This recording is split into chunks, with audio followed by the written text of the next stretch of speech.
Hi, I'm Kristen, and today I'll be giving my viewpoints as an experiencer on official government disclosure of alien and UAP, given Trump's orders that we're going to be declassifying as much information as we can on aliens, UFOs, extraterrestrials, like everything that's all rolled up into the topic. So I'll be talking about kind of what we all collectively know from military whistleblowers, information that's already been released from the military, what I personally know as an experiencer, and then what I would personally expect to have happen, given what we already know about different types of UAP programs that have been ongoing. So to just quickly read through what Donald Trump originally said as far as releasing this information, I'll just read what he put out to the public. Um, he said, based on the tremendous interest shown, I will be directing the Secretary of War and other relevant departments and agencies to begin the process of identifying and releasing government files related to alien and extraterrestrial life, unidentified aerial phenomena, UAP, and unidentified flying objects, UFOs, and any and all other information connected to these highly complex but extremely interesting and important matters. God bless America. Um, so right off the bat, that is very broad. It's all encompassing. There's so much information that could go into what he just said that he'll be releasing.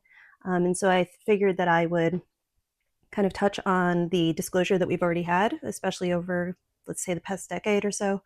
And then kind of go from there as far as like what I personally know and what I think is going to happen. So what we know right now is that there has been some videos that have been released of kind of like these orbs or these crafts that are in the sky seen by pilots, particularly like Navy pilots. And so from a disclosure standpoint, that really first kicked off with the Go Fast video. I believe anybody that's probably watching this video has seen it. They're familiar with the Go Fast video. So that was filmed January 2015 by the U.S. Navy. And then Lou Elizondo, who ran ATIP, which is the Advanced Aerospace Threat Identification Program, he quit in 2017, and he released that Go Fast footage to the New York Times.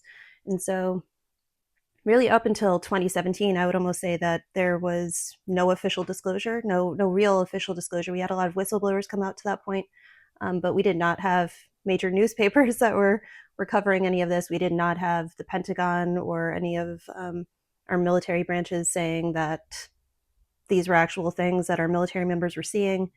And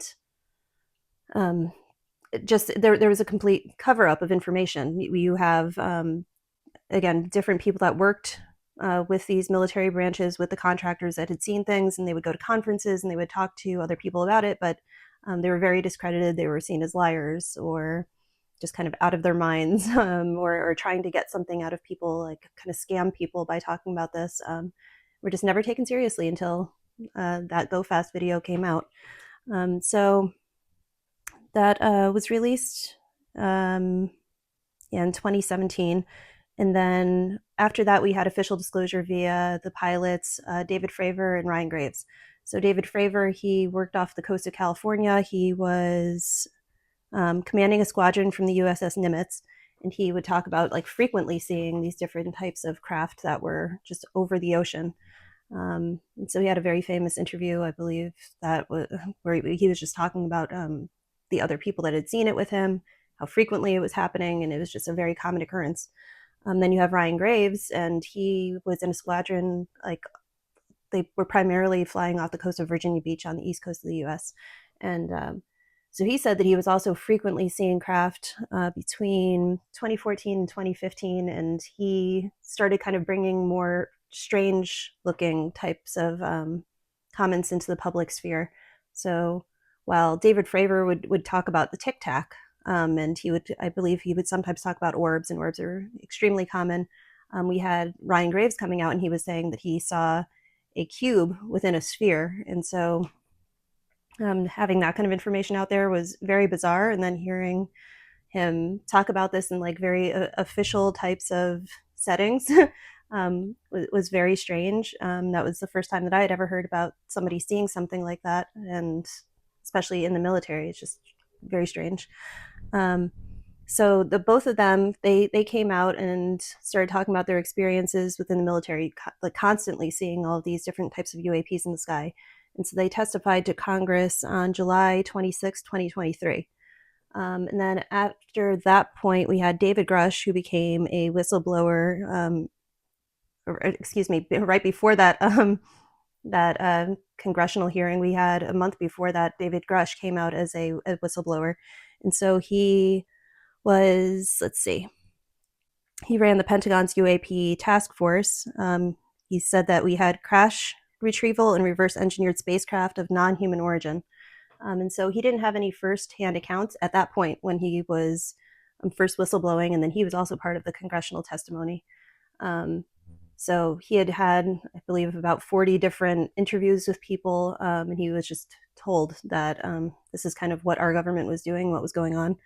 And so he testified in front of Congress, and he said that we had crash retrieval. We also had non-human biologics. And so this is where it starts getting like really crazy and kind of mind-blowing as far as having official kind of ex-employees within the military, within our government, that are coming out and starting to say like really like crazy things. Like in the past, people would talk about there being UAPs or UFOs, and a lot of people would chalk it up to, oh, well, that's just U.S. military technology that is like far beyond our comprehension, and just like this idea that what we have made as humans within our secret programs is like far more advanced than the average person would realize. And so there's just like a lot of speculation that if you see an object in the sky, well, it could still be ours, or it could be China's, or it could be Russia's.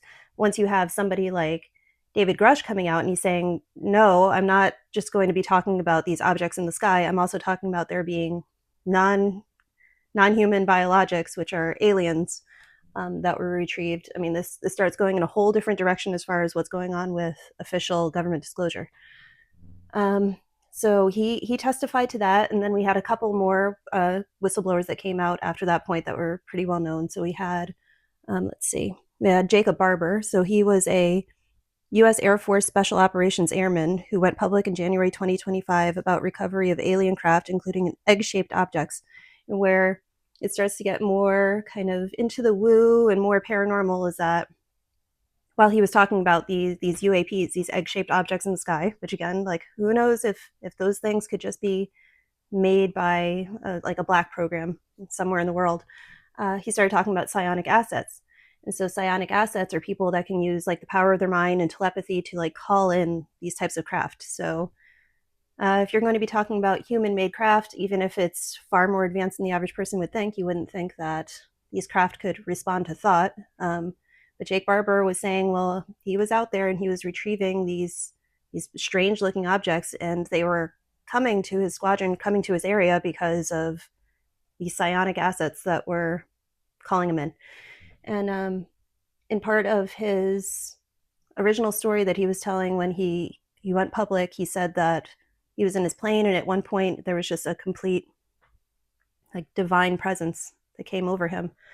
And so again, as these whistleblowers are coming forward, it starts getting like more strange and more weird, that it's not just about like super advanced technology. At this point, it's not just about aliens that could possibly come from another planet or out in space or something. It's like now the whistleblowers are starting to talk about how there's like divine intervention. There's like some kind of angelic or just otherworldly or godly type of presence that comes along with all this. And then we had, after him, the last real big whistleblower that I feel like we had that came out was Matthew Brown. And so he was somebody that worked for a contractor with top secret clearance. He worked for, I believe, the Pentagon. I believe just the Pentagon. And so he said that he spent a lot of time at work just going through files, and he was trying to just take in as much information as he could, because he was working on public safety and just it's all forms of intelligence related to keeping our country safe. And so he was reading some of these files, and he stumbled upon the Immaculate Constellation program. And so that was not supposed to be something that he saw. It was not properly classified, or it was not properly stored within his network. And that Immaculate Constellation program encompassed a bunch of different videos and photos of different kinds of like UAPs, and I think he said that he was seeing like a lot of discs and orbs and stuff like that. But again, that begs the question of why was it called Immaculate Constellation within our official government files? This is going back into what Jacob Barber was kind of saying, that there's a divine presence that is tied into all of this. And I mean, if we're naming a program Immaculate Constellation, it seems like our government officials that are in charge of running these programs, like, they know that. It doesn't make any other kind of sense that you would name something that unless you knew that there was some kind of divinity tied into all of this. So to move beyond kind of all of that official disclosure, well, official slash unofficial disclosure, whistleblowing that's already happened, I'd like to talk about kind of what I personally know as an experiencer and what I've seen. Um, so I have seen orbs in the sky. Those are very common. I've seen them as white and golden and blue and orange, and they respond to thoughts. And so that's something that's touched on with the cyanic asset kind of disclosure. So we've moved into kind of like this area where we know that telepathy is part of the phenomenon. Nobody's described how or why or who it is, but telepathy is part of it. And then I've seen kind of like this phasing in and out of existence. So I might see a bunch of sparkles, like bursts, like light sparkles made with fractals, burst in front of me. It just appears and then it's gone. I've been watching the sky, and I'll just see like a sky of nothing, essentially, like no stars in a certain area, and I'll see like a pinpoint of light just show up and then start moving, and it grows. And as it moves, it flares up and it gets huge, and then it dims back down and it disappears. Like it's not a satellite. It's there and then it's gone. It's just there long enough to kind of get your attention, or specifically to respond to a thought that I'm having while I'm outside. And so that can't really be explained by like future tech. And then when we're getting into the topic of aliens, like non-human intelligence, actual physical bodies that come and visit people, I have seen a tall gray that's about 7 feet tall. And that happened while I was in Hawaii. It was, I believe, the first video that I've put on the channel was talking about that. But these beings, like they are not just living in the ocean and in some types of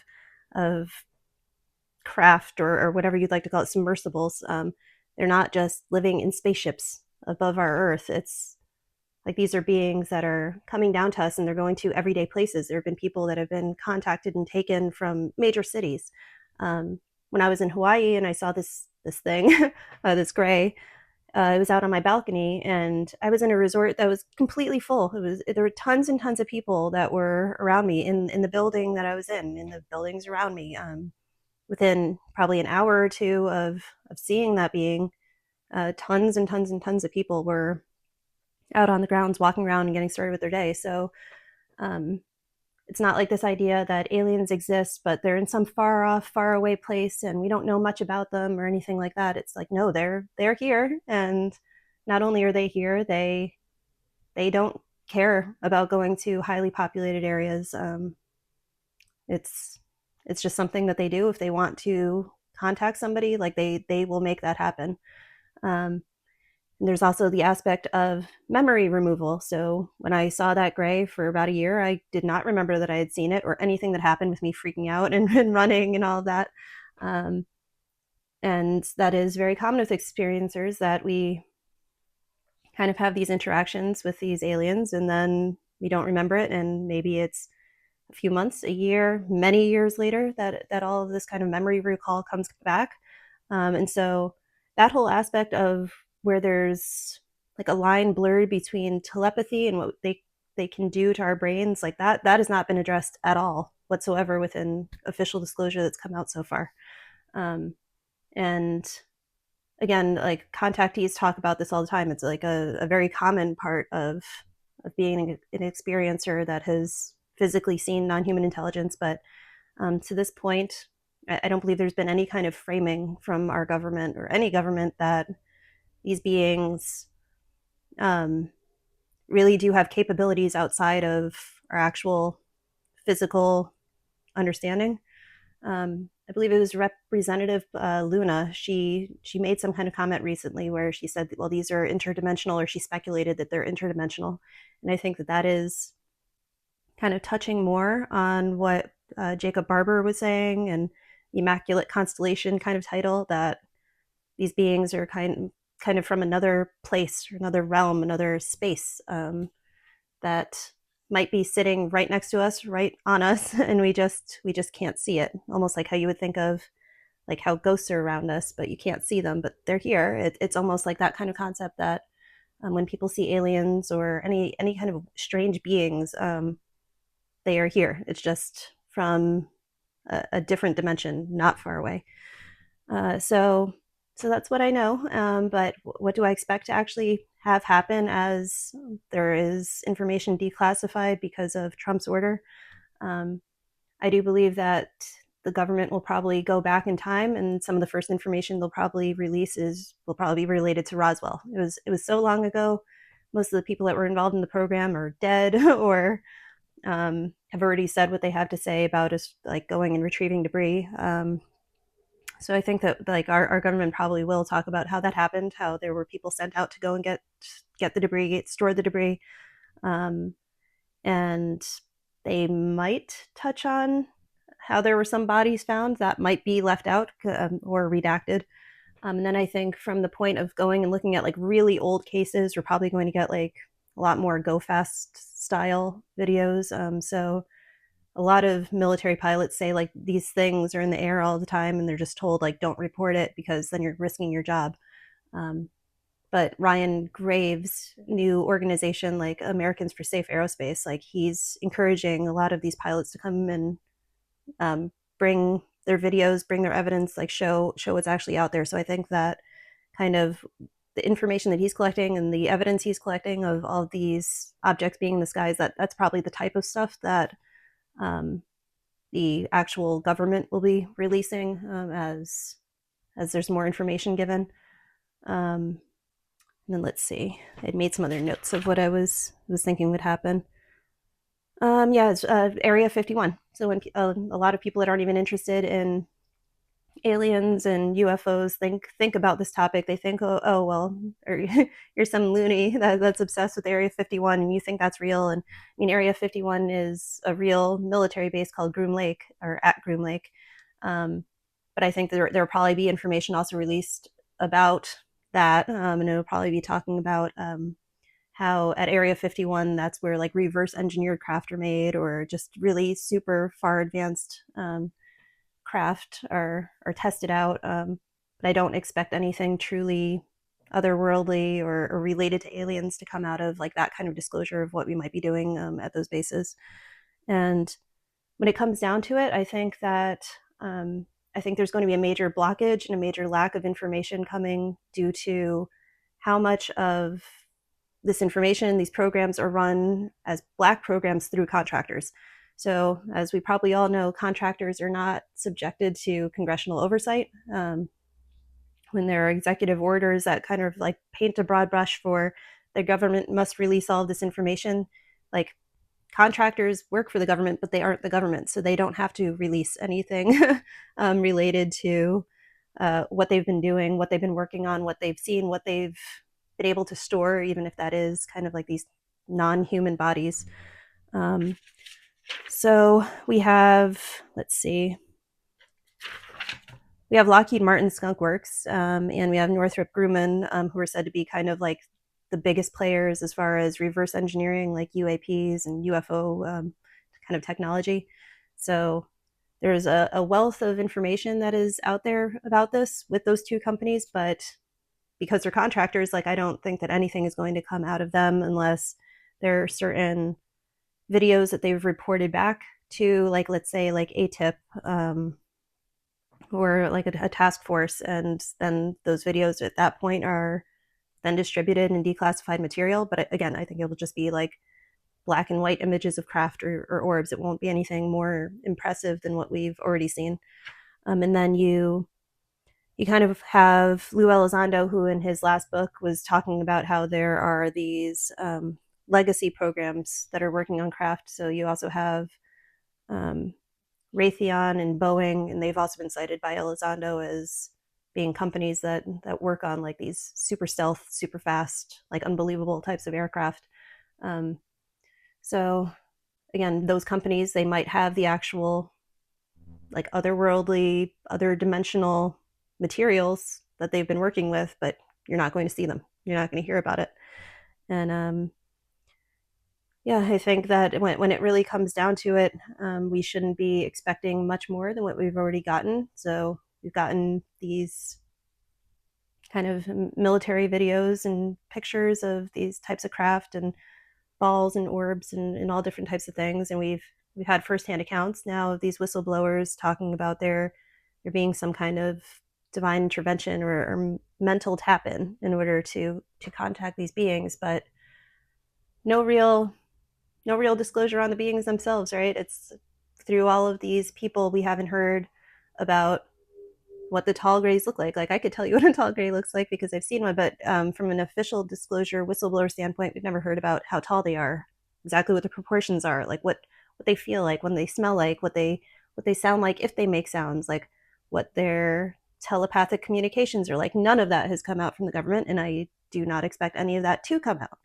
Um, so all of this begs the question of like, why is this happening now, knowing that we're probably just going to get like a lot more of the same, and it's not going to touch on this interdimensional, almost divine, strange, paranormal kind of aspect of everything. Um, so a lot of people online are obviously saying it's a distraction, like none of this matters, and you're not going to really learn anything. They just don't want you focusing on like the Epstein files or other whatever other horrible things that might be going on in the world that the government doesn't want you to be thinking about. But I think that there could be other kind of reasons related specifically to aliens or non-human intelligence that this could be happening. Um, so the big, like most crazy theory that's been going around for years is that aliens told us, and aliens told, I believe, um, like our people far into our government years and years ago, that you have until 2030 or some time period that's coming up very soon in order to disclose, because if you don't get people used to this idea, then these non-human intelligence, these beings will just make themselves known by that date, and there won't be any kind of preparation. People won't be ready for any of it, but it'll happen anyway. So this is kind of a disclosure that should have been happening slow and kind of measured for a really long period of time, but because our government kept on kind of like brushing it off for so long, now it's just within a few years we're getting like this explosion of information, knowing that like it has to be done, and we're preparing for some kind of like wider contact that they've kind of warned us about or told us to prepare for, even if it's not going to be negative in any sense.